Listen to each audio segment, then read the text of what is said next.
obviously he enjoyed it, which is good. It was nerve-wracking. So how did you get involved in this project? I mean, how did you end up playing Churchill?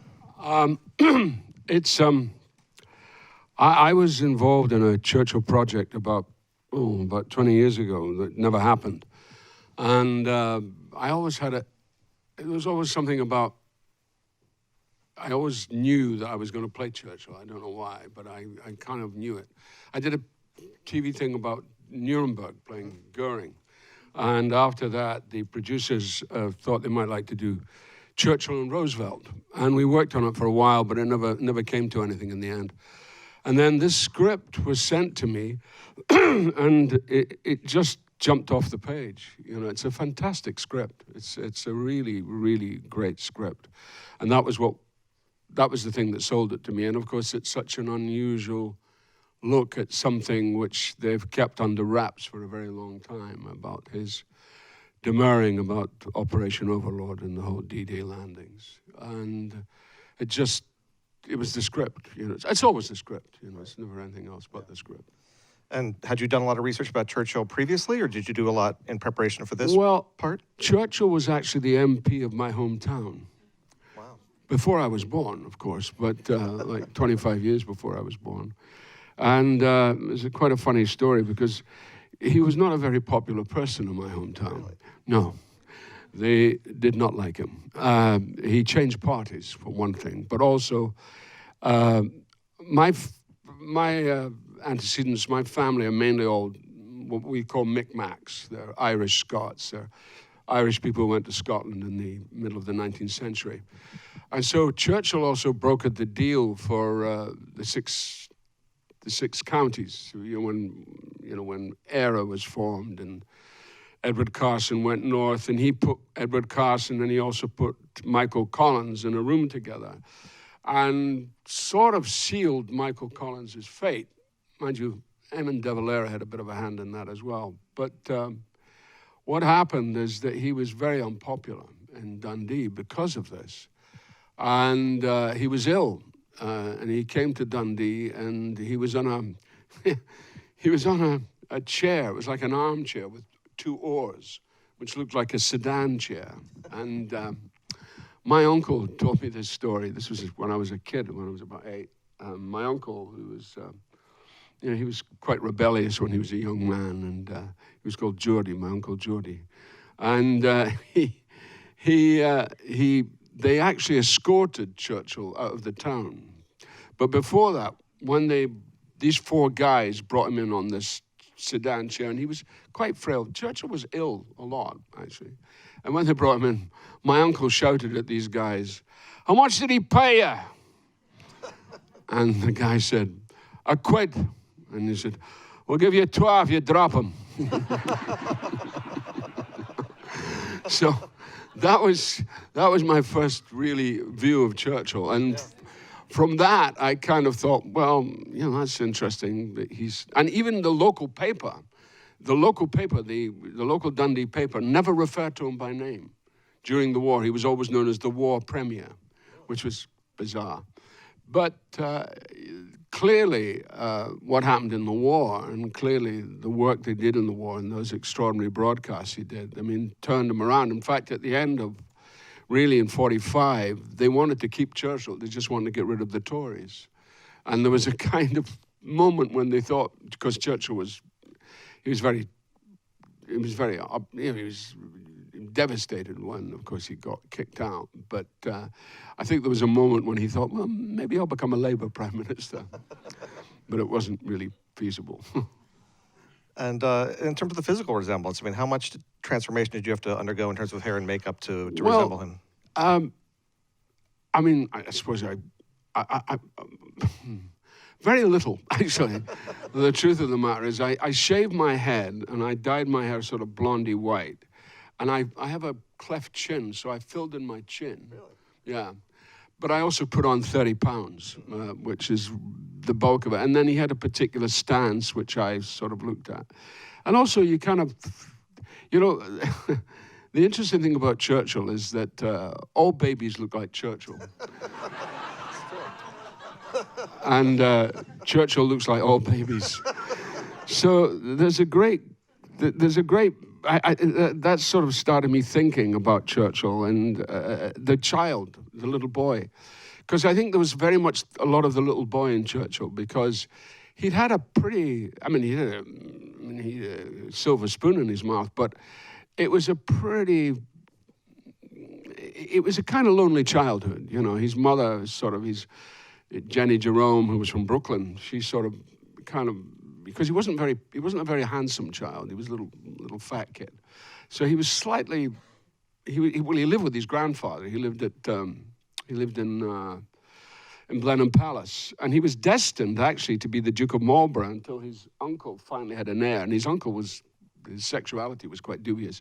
So he did have an heir at the age of, I don't know. And then Churchill wasn't going to be the Duke. But his grandfather was very fond of him. His father died of syphilis at the age of when Churchill was 21. So he had this really rather ill father who was quite brilliant, but had these kind of creases of, syphilitic brain. And so he was a very lonely boy. And he was this, that was one of the clues for me about Churchill, was this kid. I kept thinking this like overgrown baby, and certainly his relationship with Clemmie. She's almost partly like his mother.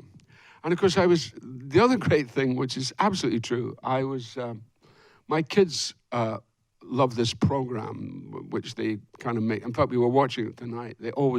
I think we've watched every episode about 10 times over. It's a thing called Family Guy. Mm-hmm. And I'm watching this Family Guy, and I'm looking at it, and I'm thinking, that's Winston Churchill. And it's Stewie Griffin. Really?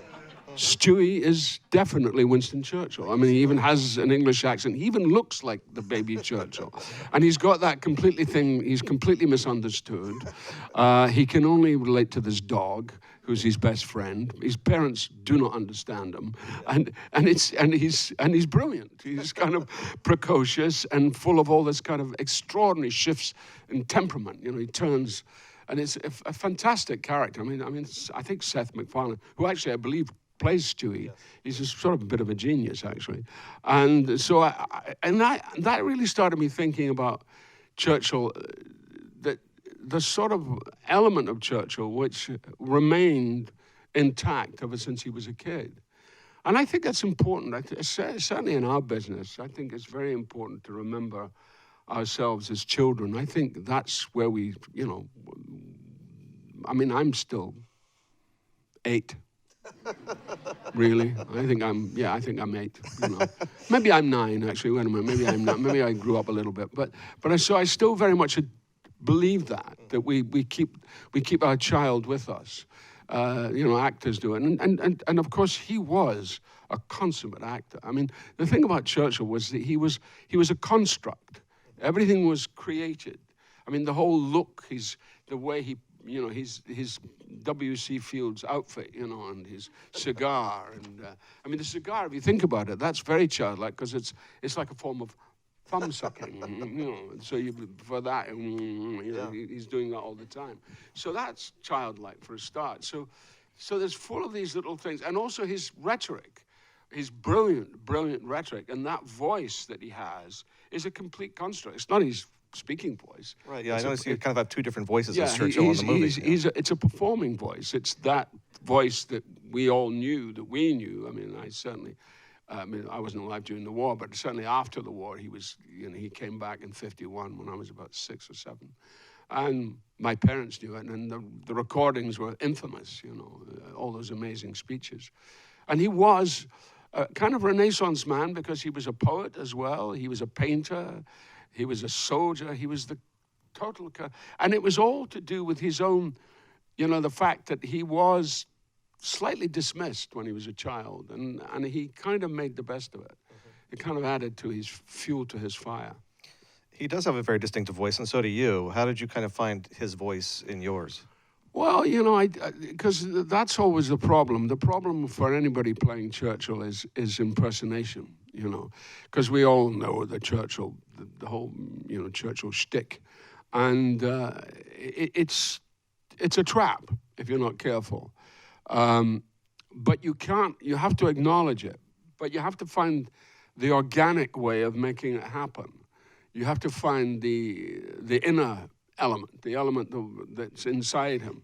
And it is to do with performance. It is to do with how he presented himself. I mean, that very first scene when he puts on the state as it were, the state dress to address these generals. And that's what he did. He did that. He actually did dress in that way to kind of show his status. And he knew the king was going to be there. So he knew that was part of his performance. And he did that a lot of the time. And then, of course, the other side of him is the alcoholic side. I mean, you know, Black Dog, his depression. And really, the alcohol, I mean, the amount of alcohol why that man lived to 90, I'll never know. I mean, you know, he drank champagne for breakfast. He would have whiskey for lunch. He would have brandy in the evening, and then he would have claret and Sauvignon Blanc, you know, in between. I mean, he was an extraordinary drinker, but it was also a form of self-medication because of his acute depression. Yeah. And you mentioned the cigar. The cigar, I think, should get a Best Supporting Actor nomination for this movie. The cigar is a great character. I mean, are you an actor who likes props like that? Yeah, well, I mean, what can you do? You know, it's Winston Churchill and he smokes cigars. But the cigars were electric. Really? Yeah. They were a brilliant, brilliant design because, and I found that I could do the most astonishing things, blowing smoke through my, I mean, I don't smoke. Yeah. I mean, apart from marijuana, I don't smoke. Well, you are from Brooklyn, as you mentioned, so. But, you know, I'm sitting and suddenly I'm getting this, and they're vapors, really, and they were designed brilliantly. We had different sizes. You know, and occasionally you saw me light up something, but that was a real one.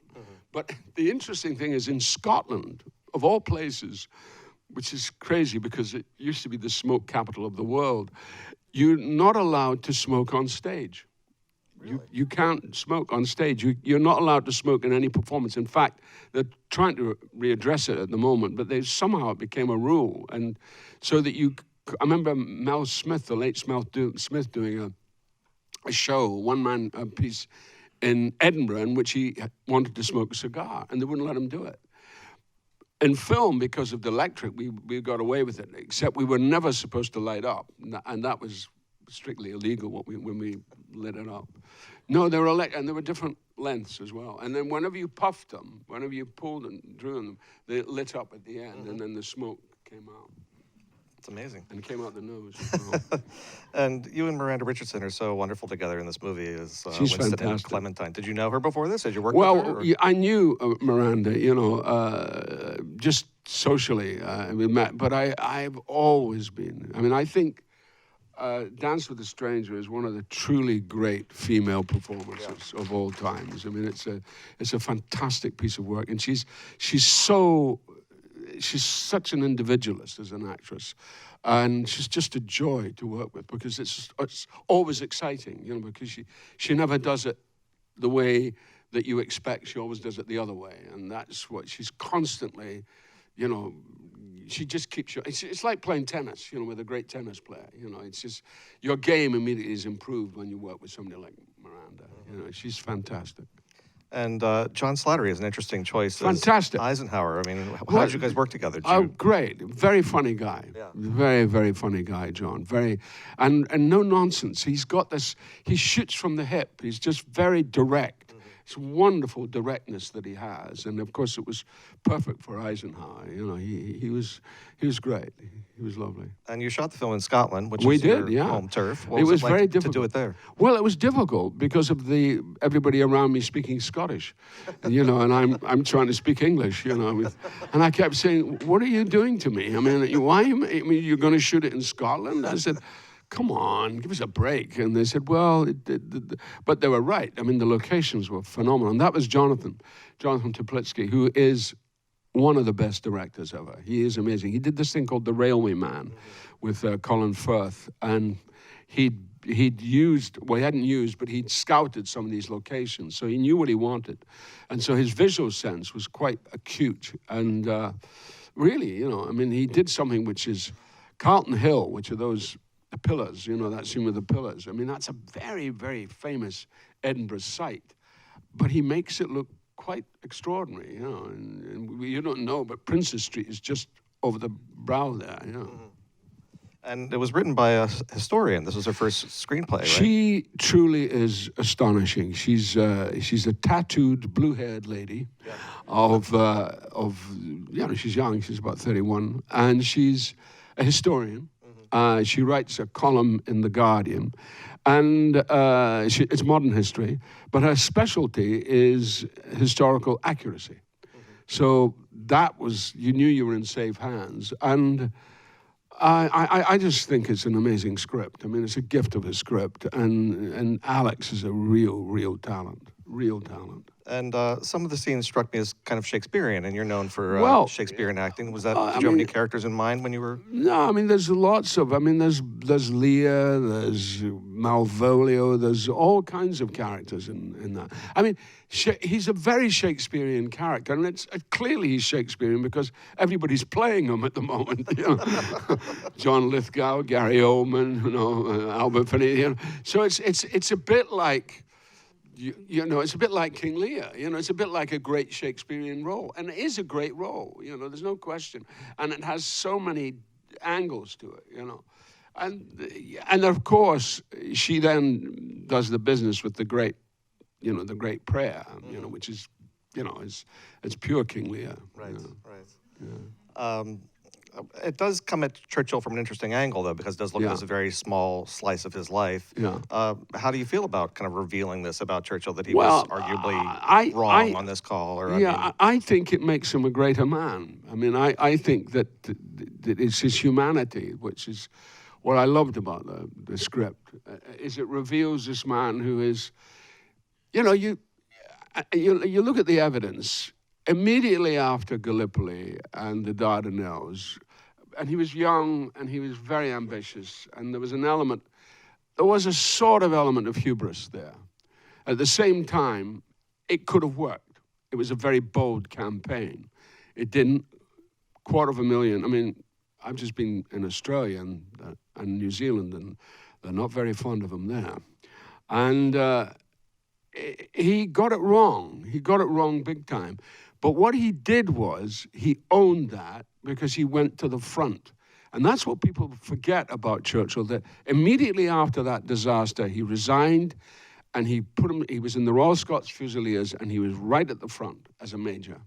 So there's a kind of penitent element to that, somebody trying to make a redress. And it seemed to me, and he did have this thing about amphibious landings, because the principle of amphibious landings is that the first 2 or 3 waves are literally obliterated.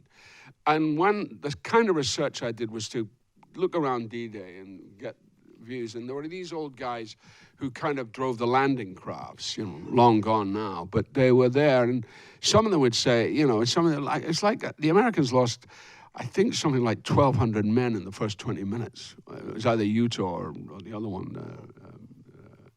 But what happened was that these guys just said, yeah, we'd be, you know, we'd go across, and there'd be, you know, it'd be nervous, but there'd be a good atmosphere. And then suddenly we'd get there to where we were going to land, and the thing would go down, the guys would rush out. I said, you know, and they were saying, well, my boys never made the beach. And there was 2 or 3 examples of those, you know, those landing crafts that were just, the guys never got to the beach. So the principle of amphibious landings was something that did trouble him, you know, that did kind of get him. And of course, the Dardanelles was an excruciating example of that. It just was wrong, you know. And I think that it's a legitimate kind of playing on his psyche and his emotional situation. Also, he was ill. As I said earlier, he was ill a lot of the time, Churchill. He'd had pneumonia in and he had a couple of little heart attacks in the end of 43. And he was he was quite frail. And this was a big moment. And in fact, really, when the landing was over, it was an immense turning point for him. It was like a huge relief. And of course, it was never, ever, ever, ever mentioned. And the reason for that is to do with both him and Clemmie. Clemmie was really, really incredibly protective of Churchill's legacy. There's a wonderful, and again, this is the sort of kind of research I did. There's a wonderful, it's on YouTube, I think. There was this painting by Graham Sutherland of Churchill. And it's a fantastic painting. It's like a big red background, huge red, and Churchill's in the bottom third of the painting, and the sort of color dominates. But there's this sort of elder statesman, and he's sitting slumped, and one of the buttons on his fly is undone. So there's he's in a sort of déshabillé state. And he hasn't seen the painting, but clearly the wife has, because she ain't looking too pleased in this video. And she's looking at him gimlet-eyed. She's watching him as he's making this speech, and he's about to reveal the painting. And he reveals the painting, and like that, and he goes, oh, and he says something under his breath like, oh, I see a victim of modern art, or something like that. And she clocks him, and it's a hair. That painting was given to them. She had it burnt. Wow. Yeah. And that's also to do with maintaining his legacy. So that's why. And the other thing that came out, which was in the 5th week of our filming, the last week of our filming, suddenly our military advisor was sitting there and we were talking away. And there'd always been this contentiousness about whether, if it happened or if it hadn't happened. But, if you read Eisenhower's diaries, it's there. If you read Allenbrook's diaries, it's there. His demurring is there. It's very clear. So this military advisor suddenly said, oh, we knew about Churchill's plan. So we all went, oh, 5 weeks, been working, never mentioned it. He said, no, well, I wasn't, I didn't know if it was my place to mention it. He said, but we actually, when I was at Sandhurst, we actually did a computer analysis of his plan. So I said, so what was the result? And he was going, well, there are a few little caveats. I said, but the result was that perhaps if they had followed Churchill's plan, the war might have finished 6 months earlier. Wow. So it's really interesting that thing of ratcheting up, because Rome fell, and Rome had been Italy had been a real big problem with casino and everything that had gone wrong. It took forever. But Rome fell, so Italy was ours. So he wanted to go up through the Alps, and he had this, and then parachute these 3 divisions in to sort of create a sort of down in what he called the soft underbelly, which is the South, Bordeaux, and then ratchet through the Baltic. And that was his plan, and that was a plan that apparently we were told worked. Right. You started acting at a relatively young age. What initially got you interested in the craft? Well, God. Well, really, it was when I was a child, when I was about 2, Hogmanay, we have a thing called Hogmanay in Scotland. It's a big celebration. When I was a kid, this is before television, everybody had to do something. You had to sing, or you had to do a turn or recite a poem or something. You were expected, particularly Hogmanay at that time of year. And my father, who sadly died when I was 8, he used to put me on in our apartment, we had a bunker, a coal bunker where the coal was kept in the window recess. And that was sort of kind of my first stage, if you like. So he used to put me on the coal bunker, and I used to do Jolson impersonations. Really? At the age of 2, I was obsessed with Al Jolson. Wow. And at that time, there was a movie that had come out called Jolson Sings Again, The Jolson Story and Jolson Sings Again with Larry Parks. Right. And I'd seen, I was 3, I think, when I saw it. But I was obsessed, so I used to do Swanee and climb up on my knees, Sonny Boy, which was a bit odd for a 3-year-old to be singing Climb Up on My Knees. So I kind of did that. And I remembered the response. You know, I just thought, wow, this is good. There might be something in this. Yeah. And it never left me. You know, and then given my domestic situation, which wasn't too good after a few years. But I spent all my time in the cinema. And in those days, the cinema, we had 21 cinemas in my hometown. And I think I visited every single one. And the street next to parallel to where we lived, was my player. It was an old iron foundry. And there was the Broadway on one side of the street and the Royal on the other. And my church, my Catholic church there as well. So that was my whole culture was there. 8 shows a week. Yeah. Double features. And you have such a great voice. I mean, was that something you had to develop, or did it kind of come to you naturally, or some combination of the two? It's weird. I had an accent you could cut with a knife. I mean, a really, really strong accent. And I also had a sort of, I'd smashed my face with a swing, you know, one of those wooden swings. So this was all blocked up here. And so I had a slight duh. It was like I had a little bit of a cold.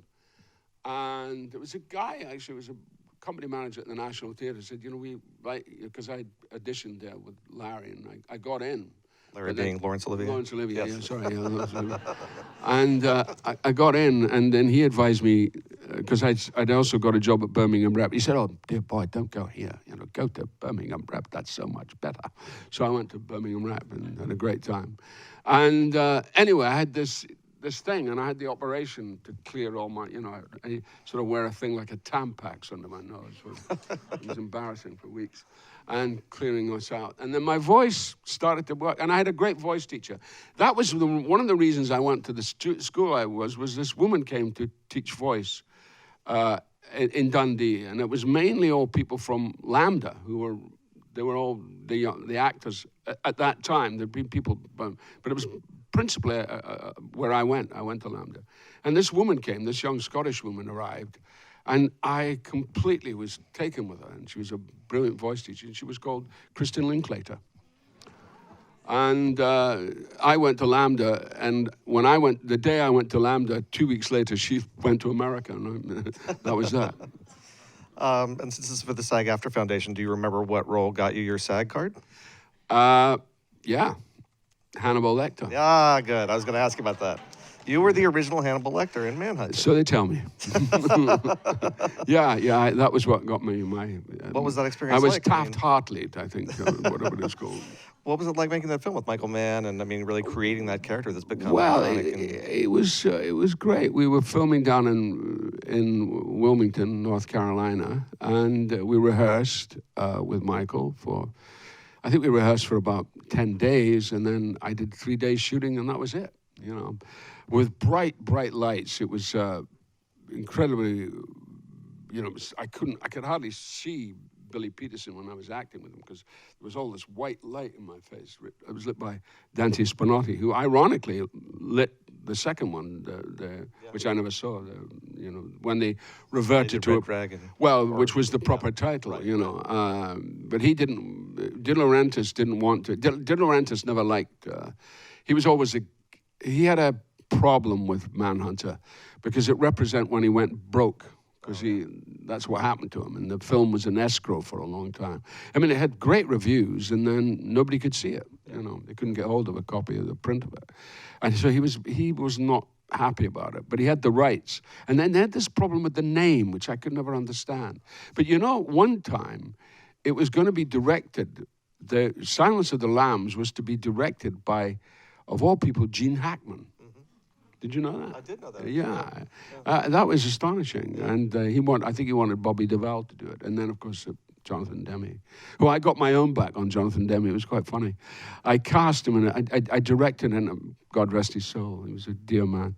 I I cast him in an episode of Oz, you know that TV series about them. I was doing this, I did an episode of Oz, and we had to get a director. There was supposed to be a director making a documentary in the Oz. So, Jim Jarmusch and people were mentioned, and I said, and Mike Nichols was mentioned. I thought, this is rather nice. And then somebody said, Jonathan Demme, and I said, yes. Yes, let me direct you. And he was so nice. And I managed to give him a note where at one point he sort of happened to catch the camera, and I said, Jonathan, can I just say something? I said, one of the things we try never to do is look into the camera. It doesn't really work. We have some questions from the audience. Which role have you played to date that has been the most personally meaningful to you, and why? Oh. Well, I did a film called The Escapist, which is a film I produced and kind of embodied a lot of things I believe about screen acting. But I also did in the theater Titus Andronicus, which is one of those plays that you're never supposed to touch. And it was a big revelation to me because it was a play, and I did it when I was 40 when I did it. And I went back to England. I'd been here doing a play on Broadway, and I kind of went back, and I was going through a divorce at the time. And it was, the last place in the world I ever thought I'd end up is the Royal Shakespeare Company. It didn't seem to fit. But there was something about that production. There was something about working with Deborah Warner, who was this young, untried director. And it ticked all the boxes of how I thought, and I never see theater being, which is, there's no design. We created design as we went through the rehearsals. And the play, we played it for all its comic virtue, which of course was people didn't do. They always worried about the comedy in Titus, because it's pretty. But my view is there are, they talk about the tragedy mask and they talk about the comedy mask, but there's another mask, which is, to me, the true mask of life, which is the ludicrous mask. There's this kind of ludicrousness, and that's what Titus does. And if you brace that, all kinds of things are possible. Another question, as a Scot, did you find it a challenge to tackle an American accent the first time a part called for it to be used? No, I grew up watching American cinema. My heroes were like Danny Kaye. If I ever go on a desert island, I will always take the court jester with me. Mm-hmm. It's one of the great comic films of all time. I mean, Danny Kaye is just a genius. I even liked Jerry Lewis, believe it or not. But I like Martin and Lewis. Yeah. I remember Martin and Lewis because I was that young. And then, of course, because I was young enough, I saw all the beginnings of Brando and the beginnings of Jimmy Dean. And then, of course, being a Catholic, my mother always insisted I watch Spencer Tracy. So I used to watch all of Spencer Tracy. No, and the thing was, I could never associate with English films. They were alien to me. I mean, the Dead End Kids and all of that meant more to me. I think there's something about the Irish Celtic thing that is more American than what goes on, and I found that a little alien, I found the English films. I mean, I like them now, but I wasn't ever into the Lavender Hill Mob or any of those alien comedies or Doctor in the House and stuff like that. It just meant nothing to me. So and we used to talk in American accents when we were kids. Probably not very good ones, but that's what we did. And last question, what's the best piece of advice you've gotten from another actor that you can pass along to these actors here? Oh, yeah. I had a great, my spiritual mentor was a wonderful actor who probably people don't know, but did you ever see the film Local Hero? Yeah. Well, there's an actor in it called Fulton Mackay, and Fulton was a great actor, much underrated. He plays the old man who owns the beach in Local Hero. And he used to, when I was young, because I was quite ambitious, and he said, "Oh, Brian, stop it. Stop worrying about being a star. He said, don't be a star. You don't want to be a star. Just say your prayers and be a good actor. That was the best advice ever. Great advice. Well, thank you very much, Brian Cox. Thank you.